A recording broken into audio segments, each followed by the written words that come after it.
Movie Time is produced by John DeSando. Listen to full shows and read reviews online at WCBE.org.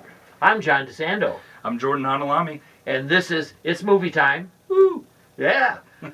Great to see Guy Ritchie back again. It is. I think it's been about 11 years since Rock and Roller or whatever. It has, yeah. He's been still working and stuff, but yeah, he last one from this kind of edge to it, I guess, a little bit. So this is called The Gentleman. Yes. Now, Jordan and I are gentlemen, but I don't see a gentleman in this movie at all.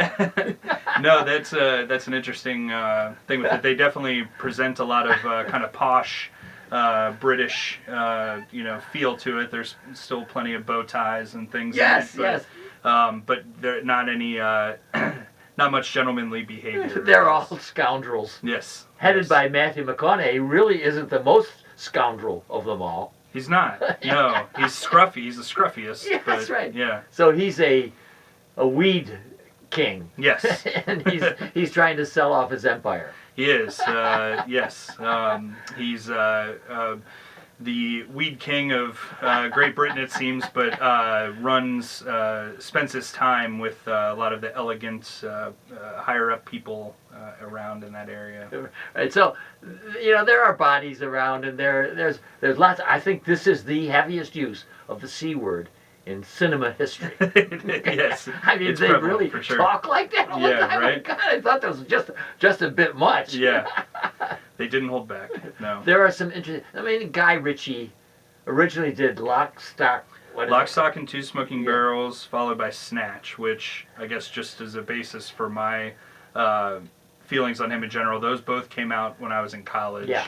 And I was about as perfect the audience as those movies were meant for. Right. And I loved them. I loved those movies. We watched them over and over again. Now, he's the bad boy of British crime. For sure. Absolutely. That genre. Yep. And his characters are always eccentric. Mm-hmm. His plots don't always make sense. If for anyone that's never seen Snatch, if you ever want to see Brad Pitt giving a completely inaudible or indistinguishable conversation, you can definitely check out. That's a unique performance from him. And most recently, he's done Aladdin and King Arthur. Yeah. No, not King. I think it was the King Arthur. Did he? Oh, that's right, because he has Charlie Hunnam here in this film. Yeah. Which in a completely different role from King Arthur. Yeah. And then before that, Sherlock Holmes. Yes, so and I believe he's about to dip his toe back in that water again. Okay, all right. So he did 2 of those Sherlock Holmes movies, which were both big successes. So. Well, I think that Ritchie loves eccentric characters, and he loves stars who are going to do eccentric roles. Mm-hmm. The biggest surprise, I don't know if it's a surprise to me. What do you think about Hugh Grant in this? So I'm a Hugh Grant fan in general. He's a bit of a one-trick pony, I guess, in terms of like that just being kind of that awkward British dry humor. Yes. But I always enjoy it personally. And I thought it was kind of fun to see him be a little bit different in this. Like I didn't. I thought that was it was an interesting. He plays a detective. Yeah. A snoop. And he's trying. I think a reporter that's like a digging in on. Yeah, right. He basically is our kind of narrator for the film. Yes. He guides us through the storyline. He's making a film. Yeah. In typical Ritchie style, named Bush. Mm-hmm. Yeah.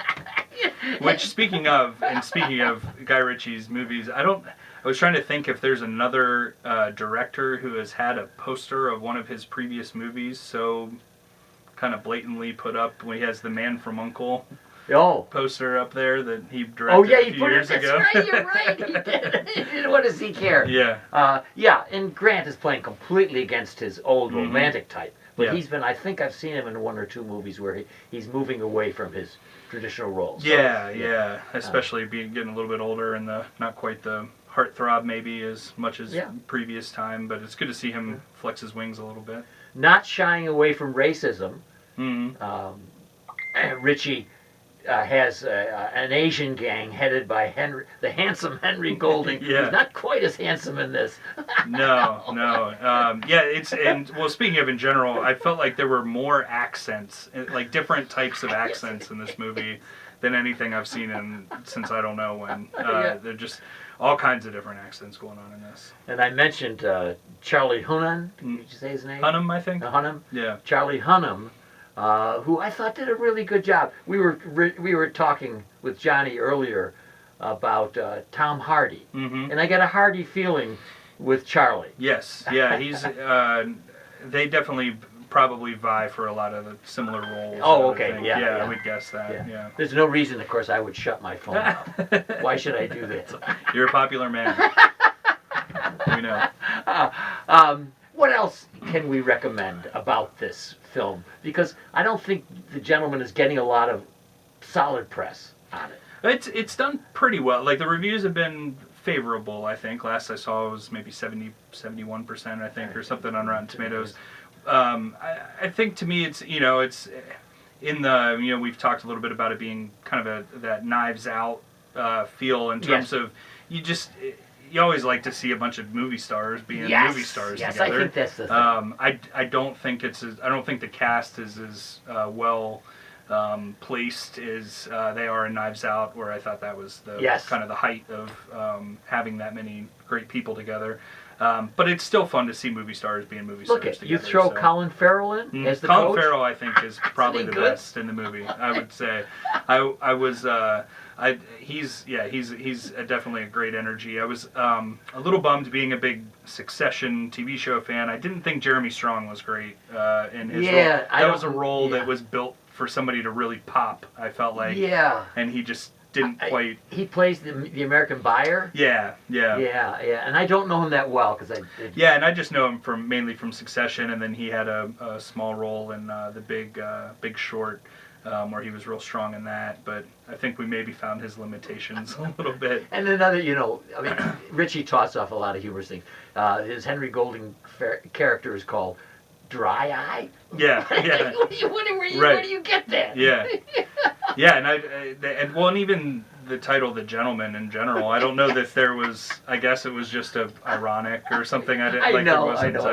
They didn't actually call themselves that. I love the YouTube angle to this in terms of when they have the music. These guys are creating music videos out of some of their stunts and hijacks that they're pulling, and I thought that was a lot of fun. I thought that was that was great. Well, Jordan, the film is called The Gentleman. It is. All right. This is not about our show here. It's about a film, and it's as much about Guy Ritchie as it is about this gangsterish British genre. It is, and for me, I would say I think it's probably a little bit more enjoyable if you're not a big Guy Ritchie fan. If you don't really know much about him, I think you'll have a great time with it. Get rid of those thoughts and just enjoy it. Just enjoy that.